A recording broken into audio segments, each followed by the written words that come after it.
যোৱা 7 এপ্ৰিল নিশা চৌৰংগীত দুটা গোষ্ঠীৰ মাজত সংঘাতৰ সৃষ্টি হয়। ইফালে স্থানীয় সূত্ৰমতে জনা গৈছে বাৰুণী মেলা কেন্দ্ৰ কৰি উত্তেজনা আৰম্ভ হৈছিল আৰু পিছলৈ ভয়ংকৰ ৰূপত পৰিণত হয়। দোকান আৰু গাড়ী ভাঙি পেলোৱা হয়। পৰিস্থিতি নিয়ন্ত্ৰণ কৰিবলৈ বৃহৎ আৰক্ষী বাহিনী উপস্থিত হৈছিল।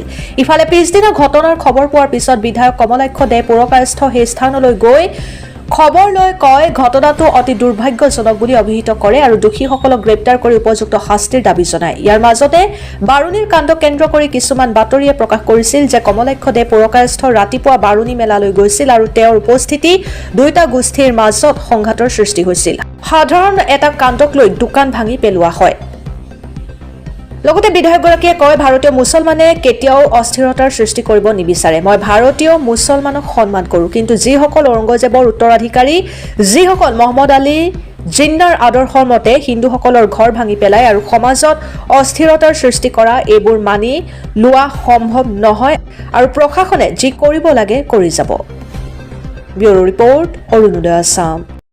প্রধানমন্ত্রী নরেন্দ্র মোদী হওয়ার পর থেকে এবং আসামের মুখ্যমন্ত্রী হেমন্ত বিশ্ব শর্মা মহাশয় হওয়ার পর থেকে আমরা দেখতে পারলাম এই যে শব্দ সাম্প্রদায়িক সংঘর্ষ, সাম্প্রদায়িক বাতাবরণ এখন কেউ করার সাহসও নেই আর কেউ করতেও চায় না।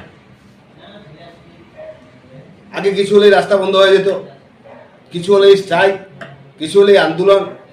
আজকের দিনে কিন্তু সেই পরিবেশটাই, সেই আন্দোলন করার বা সেই বাতাবরণ করার সাহস কেউ করতে পারে না। এখন কথা হচ্ছে গিয়ে যে সেই কথাগুলো আপনারা বলছেন বা সংবাদ মাধ্যমের কথাগুলো বলছেন, ব্যাপার হচ্ছে গিয়ে আমি একটা কথাই বলতে চাই যে আজকে কোনো একটা বিক্ষিপ্ত ঘটনা একটা বারুণী মেলাতে হবে।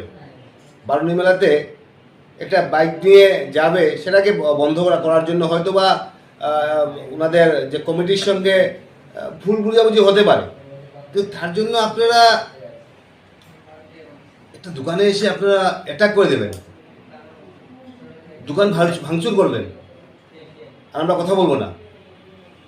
কালাইনের বাজারে বিভিন্ন হিন্দু ঘরে ঘরে ডাকাতি চলছে, সেটা নিয়ে আমরা কথা বলবো না।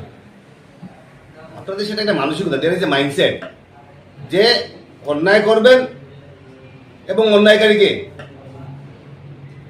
সাহায্য করা, সেটাই হচ্ছে ওদের মানসিকতা। এবং সেটা আমরা যদি বিগত দিনের ইতিহাস পর্যালোচনা করি তাহলে আমরা দেখতে পারবো যে এই যে তুষারপাতের জন্য, এই যে ওদের এই রাজনীতির জন্য আজকে বর্তমানের এই অবস্থা। অর্থাৎ বর্তমানে একটা জিনিস ক্লিয়ার একদম, যে এই যারা ঔরঙ্গজেবের যারা বংশধর, আমি ভারতীয় মুসলমানদের কথা বলছি না, যারা ঔরঙ্গজেবের বংশধর, যারা মোহাম্মদ আলী জিন্নার আদর্শে বিশ্বাসী, যারা জাকির নায়েকের আদর্শে বিশ্বাসী, যারা বুরানবাণীর আদর্শে বিশ্বাসী, অর্থাৎ এই যে ক্রিমিনাল যাদের আদর্শে যারা বিশ্বাসী, এদেরকে প্রতিহত করতে হবে। প্রখ্যাত নমস্য ব্যক্তি হচ্ছে গিয়ে এপিজে আব্দুল কালাম, নমস্য ব্যক্তি হচ্ছে গিয়ে রশকান, নমস্য ব্যক্তি হচ্ছেন গিয়ে ব্রিগেডিয়ার উসমান, নমস্য ব্যক্তি হচ্ছে গিয়ে যে কাজী নজরুল ইসলাম। সেই ব্যক্তিদেরকে আমরা শ্রদ্ধা করি।